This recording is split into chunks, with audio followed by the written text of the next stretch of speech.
Hi friends, வணக்கம் and welcome to ருசிப்போமா. இன்னைக்கு நான் உங்க கூட ஷேர் பண்ணிக்க போறது என்னன்னு பாத்தீங்க அப்படின்னா கத்திரிக்காய் வச்சு ஒரு கிரேவி தான். இது நம்ம டிஃபனுக்கும் வச்சுக்கலாம், ரைஸ்க்கும் வச்சுக்கலாம். எப்படி செய்யறதுங்கறத பார்க்கலாமா? ரொம்ப சிம்பிளான மெத்தட்ல தான் ஷேர் பண்ணிருக்கேன். நம்ம சேனல் புதுசா பாக்குறீங்க அப்படின்னா மறந்துடாம சப்ஸ்கிரைப் பண்ணி பெல் ஐகான் பிரஸ் பண்ணிட்டு பாருங்க. வாங்க வீடியோக்குள்ள போலாம். ஒரு pan வச்சுக்கலாங்க. pan நல்லா சூடேறிட்டு இருக்கட்டும். நான் என்னோட செடி கத்திரிக்காய் தான் எடுத்திருக்கேன். ரொம்ப முத்தன ஸ்டேஜ் ஆகாம ரொம்ப சின்னதாவும் இல்லாம நடுத்தரமா இருக்கும் பாத்தீங்களா, அந்த மாதிரி காய் எடுத்திருக்கேன். ஒரு 1/2 கிலோ இருக்கும் கத்திரிக்காய். நல்லா கழுவிட்டு ஓரத்தெல்லாம் கட் பண்ணி எடுத்து வச்சிருக்கேன். pan இப்ப நல்லா சூடேறிடுச்சு. 2 டேபிள் ஸ்பூன் வேர்க்கடலை போட்டுக்கலாம். வேர்க்கடலை பிடிக்காதவங்க நீங்க முந்திரி பருப்பு ஆட் பண்ணிக்கலாம். முந்திரியும் வேண்டாம்னு நினைக்கிறவங்க நீங்க பாதாம் போட்டுக்கலாம். இல்ல அந்த நட்ஸே வேண்டாம் அப்படின்னு நினைக்கிறவங்க நீங்க பொட்டுக்கடலை கூட போட்டுக்கலாம். வேர்க்கடலை நீங்க வறுத்து வச்சிருந்தீங்கனாலும் லைட்டா ரோஸ்ட் பண்ணிக்கோங்க, ட்ரை ரோஸ்ட் பண்ணிக்கோங்க. இது நான் எதுவும் வறுக்காத வேர்க்கடலை தான். 2 டேபிள் ஸ்பூன் ஆட் பண்ணியிருக்கேன். நல்லா வறுத்துக்கலாம்.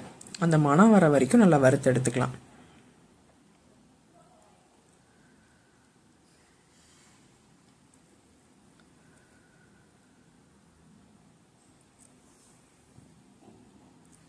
நல்லா ஸ்மெல் வர ஆரம்பிச்சிருச்சு.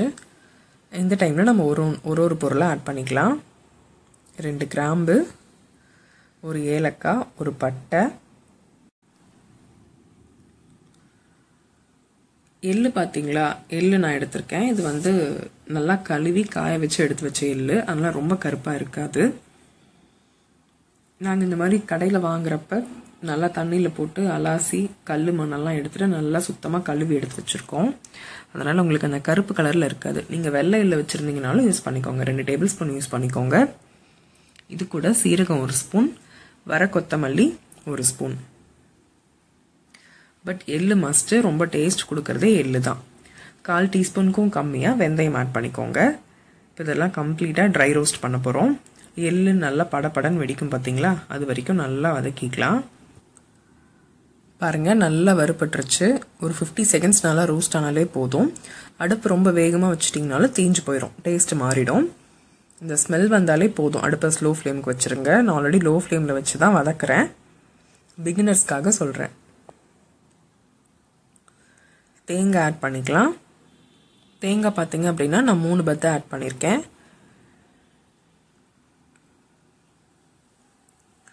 இது கூடவே விரல் சைஸ் அளவுக்கு இஞ்சி ஆட் பண்ணிக்கலாம். பூண்டு ஒரு 6-7 பல்லு. இஞ்சி, பூண்டு, தேங்காய் பாத்தீங்க அப்படின்னா 3 பத்தை ஆட் பண்ணிக்கோங்க. நீங்க துருவன தேங்காவா இருந்துச்சு அப்படின்னா 4 டேபிள் ஸ்பூன் யூஸ் பண்ணிக்கோங்க.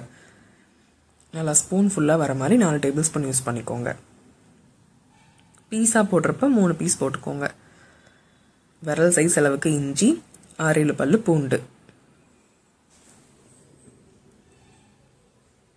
இது கூடவே மஞ்சத்தூள் 1/2 டேபிள் ஸ்பூன் ஆட் பண்ணிருக்கேன். வரமிளகாத்தூள் உங்க காரத்துக்கு தகுந்த மாதிரி நீங்க யூஸ் பண்ணிக்கோங்க. நான் 1/2 டேபிள் ஸ்பூன் அளவுக்கு வரமிளகாத்தூள் ஆட் பண்ணிருக்கேன்.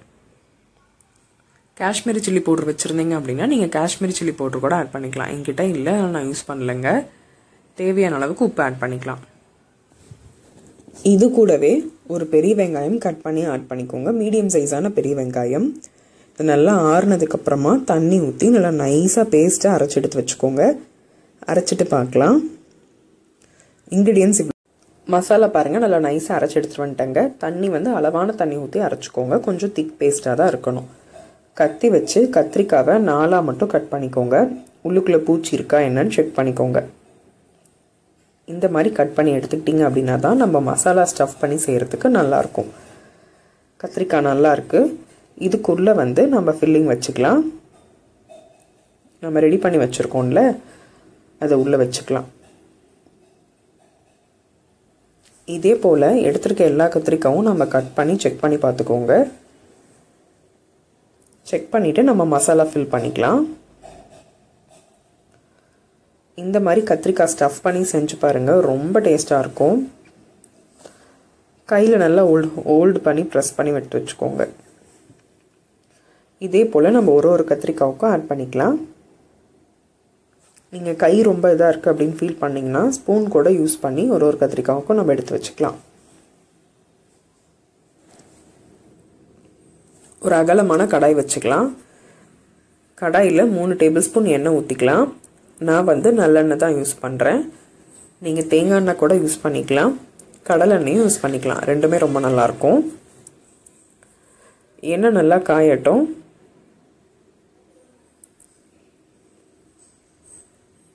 எண்ணெய் நல்லா காஞ்சிருச்சு. இந்த டைமில் 1/4 டீஸ்பூனுக்கும் கம்மியாக சீரகம் ஆட் பண்ணிக்கலாம். ஏன்னா நம்ம ஆல்ரெடி 1 டேபிள் ஸ்பூன் சீரகம் போட்டு நல்லா ட்ரை ரோஸ்ட் பண்ணி பவுடர் பண்ணி எடுத்து வச்சுருக்கோம். ஸ்டஃப் பண்ணுறதுக்கு ஒரு மசாலா ரெடி பண்ணியிருந்தோம்ல, அதில் நம்ம சீரகமும் போட்டிருக்கோம். 1/4 டீஸ்பூனுக்கும் கம்மியாக நீங்கள் ஆட் பண்ணிக்கோங்க. ஒரு இனுக்கு கருவேப்பிலை, பெரிய வெங்காயம், ஒரு பெரிய வெங்காயம் கட் பண்ணி ஆட் பண்ணிக்கோங்க. நீங்கள் சின்ன வெங்காயம் போடுறதுனாலும் போட்டுக்கலாம். நம்ம ஆல்ரெடி மசாலா பேஸ்ட் அரைக்கும் போது ஒரு பெரிய வெங்காயம் போட்டிருக்கோம். அதே போல் நம்ம வதக்கிறதுக்கும் பார்த்தீங்க அப்படின்னா ஒரு பெரிய வெங்காயம் ஆட் பண்ணியிருக்கேன் நான்.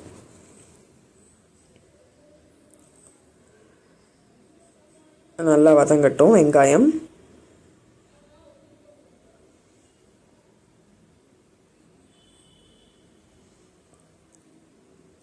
இந்த டிரான்ஸ்லூசன்ட் கன்சிஸ்டன்சின்னு சொல்லுவாங்க பார்த்தீங்களா, கண்ணாடி பதம், அது வர வரைக்கும் நம்ம நல்லா வெங்காயத்தை வதக்கிக்க போகிறோம். ஒரு 2 மினிட்ஸ்க்கு அப்புறமா பார்க்கலாம். வெங்காயம் நல்லா வதங்கினதுக்கு அப்புறமா 1 டேபிள் ஸ்பூன் இஞ்சி பூண்டு பேஸ்ட் ஆட் பண்ணிக்கோங்க. நம்ம ஆல்ரெடி மசாலா வதக்கும் போது இஞ்சி பூண்டு போட்டிருக்கோம், ஃப்ரெஷ்ஷாக போட்டிருக்கோம். இருந்தாலும் நீங்கள் இஞ்சி பூண்டு பேஸ்ட் போட்டுங்க செஞ்சீங்க அப்படின்னா நல்லா ஃப்ளேவர்ஃபுல்லாக இருக்கும். அதிகமாக வேணாம், 1 டேபிள் ஸ்பூன் யூஸ் பண்ணிக்கிட்டிங்கனாலே போதும். இஞ்சி பூண்டு பேஸ்ட்டில் இருக்க பச்சை வாசம் போகிற வரைக்கும் நல்லா வதக்கி விட்டுறலாம். இந்த டைமில் நம்ம ஸ்டஃப் பண்ணி வச்சுருக்கோம்ல கத்திரிக்காயில், இந்த கத்திரிக்காயில் நம்ம ஆட் பண்ணிக்கலாம். பார்த்திங்க அப்படின்னா 1/2 கிலோ அளவுக்கு நான் கத்திரிக்காய் எடுத்திருக்கேன். 1/4 டீஸ்பூனுக்கும் கம்மியாக நம்ம வர மிளகாத்தூள் ஆட் பண்ணிக்கலாம்.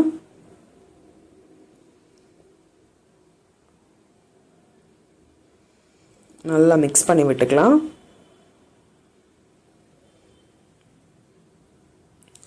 ரொம்ப ரொம்ப சிம்பிள் தான். இந்த மசாலா நம்ம வறுத்தெடுக்கிறது மட்டும்தான் வேலை. சீக்கிரமாக குக் ஆகிடும். இது வந்து சப்பாத்தி கூட சாப்பிட வேறு லெவலில் இருக்குங்க. நம்ம ரைஸ் கூடயும் சாப்பிட்லாம்.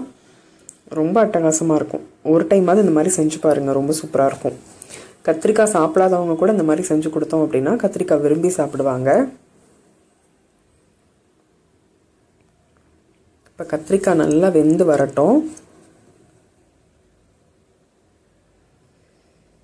நான் வந்து அளவான எண்ணெய் தான் யூஸ் பண்ணியிருக்கேன். 3 டேபிள் ஸ்பூன் தான் யூஸ் பண்ணியிருக்கேன். வெங்காயம் வதங்கினதுக்கு அப்புறமா அப்படியே கத்திரிக்காய் போட்டாச்சு.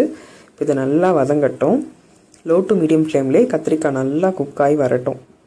ஒரு 5 மினிட்ஸ்க்கு அப்புறமா ஓப்பன் பண்ணி பார்த்துடலாம். பாருங்கள், காய் நல்லா கலர் சேஞ்ச் ஆகி வந்திருக்கு. ஆனாலுமே இன்னும் எல்லா பக்கமும் குக் ஆகணும்ல, நல்லா இந்த மாதிரி ஓப்பன் பண்ணி மிக்ஸ் பண்ணி விட்டு மூடி வச்சிடலாம். அப்படி விட்டுட்டிங்கனாலும் ஒரு பக்கம் குக் ஆகி தீஞ்சு போயிடும். 2 மினிட்ஸ் ஒன்ஸ் ஓப்பன் பண்ணி நல்லா மிக்ஸ் பண்ணி கிளறி விட்டுருங்க. எல்லா சைடும் குக் ஆகட்டும். 5 மினிட்ஸ்க்கு அப்புறமா ஓப்பன் பண்ணி பார்க்கலாம். 5 மினிட்ஸ் ஆயிடுச்சுங்க. ஓப்பன் பண்ணி பார்த்துடலாம். பாருங்கள், கத்திரிக்காய் 2 சைடுமே கலர் சேஞ்ச் ஆகி வந்திருக்கு.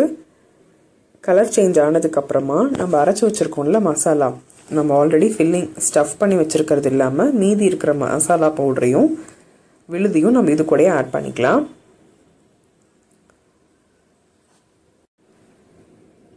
அந்த மிக்ஸி ஜாரையே நல்லா ஒரு கழுவி தண்ணி எடுத்து ஊற்றிக்கலாம்.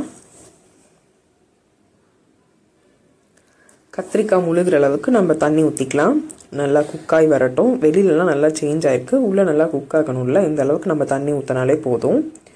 மசாலா பவுடர்லாம் மசாலா நம்ம அரைச்சி ஊற்றிருக்க விழுது நல்லா மிக்ஸ் பண்ணி விட்டுக்கோங்க. இந்த மாதிரி நல்லா கலந்துட்டு ஒரு மூடி போட்டு வச்சுக்கலாம். இது நல்லா குக் ஆகி வரட்டும். லோ டு மீடியம் ஃப்ளேம்லேயே குக் பண்ணிக்கோங்க. தண்ணி வந்து உங்கள் கன்சிஸ்டன்சிக்கு தகுந்த மாதிரி நீங்கள் மாற்றிக்கோங்க. ரொம்பவும் தண்ணி ஊற்றிட்டிங்கனாலும் நல்லா இருக்காது. ஓரளவுக்கு காய் முழுகிற அளவுக்கு நீங்கள் தண்ணி ஊற்றினீங்கனாலே போதும். காய் நல்லா வெந்து குழஞ்சு வரட்டும். மிக்ஸ் பண்ணி விட்டாச்சு. உப்பு காரம் செக் பண்ணிவிட்டு பத்தலை அப்படின்னா நீங்கள் ஆட் பண்ணிக்கோங்க. மூடி வச்சுக்கலாம். ஒரு 3 மினிட்ஸ் ஒன்ஸ் ஓப்பன் பண்ணி பார்த்துக்கலாம். நல்லா வெந்து வரட்டும். தண்ணி இருக்கிறப்ப நீங்கள் ஹை ஃப்ளேமில் வச்சுக்கோங்க. தண்ணி நல்லா சுண்டுனதுக்கப்புறமா லோ ஃப்ளேமில் வச்சுக்கோங்க. பாருங்கள் காய் நல்லா குழஞ்சிருக்கு, ஆனாலுமே பச்சை வாசம் அடிக்குது. இது வந்து 3 மினிட்ஸ்க்கு அப்புறமா உங்ககிட்ட காட்டுறேன். இன்னும் ஒரு 4 மினிட்ஸ் நல்லா குக் ஆகட்டும். மூடி போட்டு வச்சுக்கோங்க. தண்ணி நல்லா சுண்டிருக்கு, ஆனாலும் பச்சை வாசம் போகலை. இன்னும் கொஞ்சம் தண்ணி அட்ஜஸ்ட் பண்ணி ஊற்றிட்டு அடுப்பை லோ டு மீடியம் ஃப்ளேம்லேயே மூடி வச்சுருங்க. நல்லா குக் ஆகி பச்சை வாசமெல்லாம் போய் வரட்டும். ஒரு 4 மினிட்ஸ்க்கு அப்புறமா ஓப்பன் பண்ணி பார்த்துடலாம். ஒரு 4 மினிட்ஸ் நல்லா குக் ஆயிடுச்சுங்க. எண்ணெய் பிரிஞ்சு வருது தெரியுதா? இந்த ஸ்டேஜில் காய் வெந்திருக்கா இல்லையான்னு செக் பண்ணிடலாம். பச்சை வாசம் எதுவும் இல்லை, எல்லாமே கம்ப்ளீட்டாக போயிடுச்சுன்னு செக் பண்ணி பார்த்தேன். காய் நல்லா வெந்துருச்சு. இந்த ஸ்டேஜில் கை நிறைய கொத்தமல்லி எல்லாம் போட்டுக்கலாம். ரொம்ப சிம்பிளான டேஸ்டான கத்திரிக்காய் ஸ்டஃப்டு மசாலா ரெடி ஆயிடுச்சு. நீங்களும் இதே போல் வீட்டில் செஞ்சு பாருங்கள். சாப்பிடும்போது சுட சுட சாதத்தில் லைட்டாக நல்லெண்ணெய் இல்லைன்னா நெய் விட்டு சாப்பிடுங்க. கொஞ்சமாக வச்சுக்கிட்டிங்கனாலே போதும், எல்லா சாப்பாடும் சாப்பிட்றலாம். வேறு லெவலில் இருக்கும். இது நம்ம சப்பாத்தி கூடயும் வச்சு சாப்பிட்லாம். ரொம்ப சூப்பராக இருக்கும். டெஃபினட்டாக ஒரு தாட்டியாவது இந்த நான் சொன்ன மாதிரி ட்ரை பண்ணி பாருங்கள். கத்திரிக்காய் சாப்பிடாதவங்க கூட சாப்பிடுவாங்க.